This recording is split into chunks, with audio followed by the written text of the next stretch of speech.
It's been 2 weeks since this whole thing started. It all started with a tanker accident. It was all over the news. Everyone thought it was just another oil spill. There were plenty of volunteers, plenty of people wanting to help the poor, defenseless animals. Plenty of victims. Within hours of the tanker accident, it started happening. The animals had gone crazy. They were scratching and biting the cleanup volunteers. They said that it was an adverse effect to whatever was in that tanker. Rescue workers were still trying to get the crew out of the ship. They could hear screaming inside. There were screams to open the doors, but that's when it all went to hell, as soon as they cut the door out. There were 6 minutes of broadcast before it went silent. 6 minutes of screaming and agony. The ship crew attacked the rescue workers like rabid baboons. They were breaking bones and tearing flesh. The people on the shore weren't faring any better. Those that had been attacked by animals were attacking everyone else. It was worse than any war zone report. It was sheer brutality. And yet, the broadcast still went on for 6 minutes. There were 6 minutes, and then blank faces. Nobody could explain what was happening. They tried to continue with the regular news. The economy, the weather, and a cute human interest story. But they couldn't make us unsee what we saw. I tried to continue with my regular existence, but every time I switched on the news or walked by a newsstand, it was there. This big mystery. They had some explanations. It was an infection, or maybe brain parasites. But it didn't matter. It wasn't the infection we were afraid of. It was them. 4 days after the initial report, a state of emergency was raised. And yet, we've all seen this before. It's in every zombie movie, ever. People didn't know who to trust.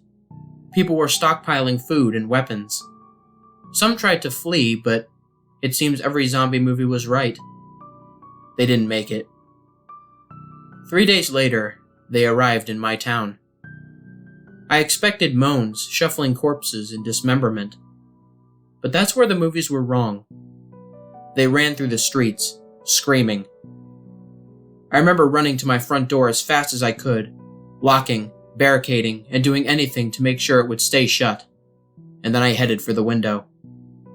I was on the second story, and I could see the carnage. They were unstoppable. They were aware. A group of them made their way through a building across the street. They jumped straight through plate glass windows. Even the shards slicing through them made no difference. They just kept coming. My barricade wasn't going to hold. I rushed around my flat, grabbing supplies and jamming them into the most secure room of the flat. I went back for one last look across the street, and I wish I hadn't. In a second-story window, my face met one of theirs. They knew where I was. I quickly dashed into the room and locked the door.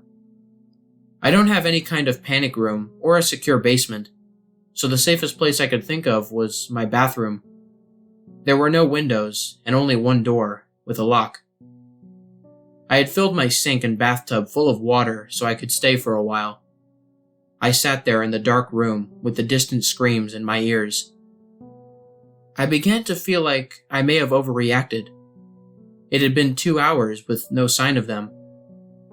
It actually got quieter, and I thought they had moved on. Maybe I could leave the room and get to the kitchen. I could grab some more food and wait it out. A crash came from the front door. There was the sound of someone running full force into the door and knocking down the barrier behind it.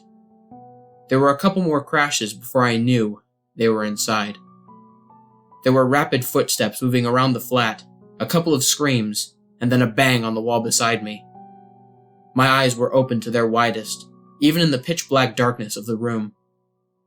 There was another bang, and then another.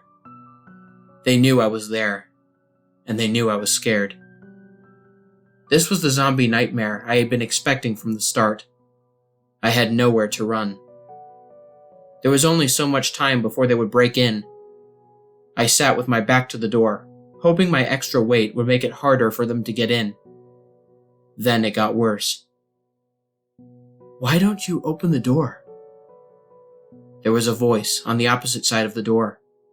There were no screams, no moans, just a quiet, whispery voice. And then more of them. "We've come for you. You'll be happier if you open the door. It's not so bad." The whispery voices became a cacophony of noise trying to persuade me, to break me, to fool me. I had heard that the moaning of zombies would drive people insane, but this was worse. A siren call. I sat in the darkness and hoped and prayed that they'd get bored, but they don't get bored, and they don't leave. I managed to use the mirror to peek under the door, only to be greeted by horrible, unblinking eyes, blood-smeared faces, screams, and more horrible whispers. That was 2 days ago. I don't know what to do anymore.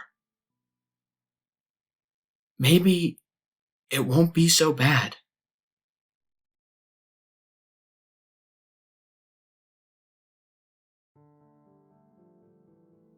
What's up, everybody? This is the Lone Wolf here. Thank you so much for listening.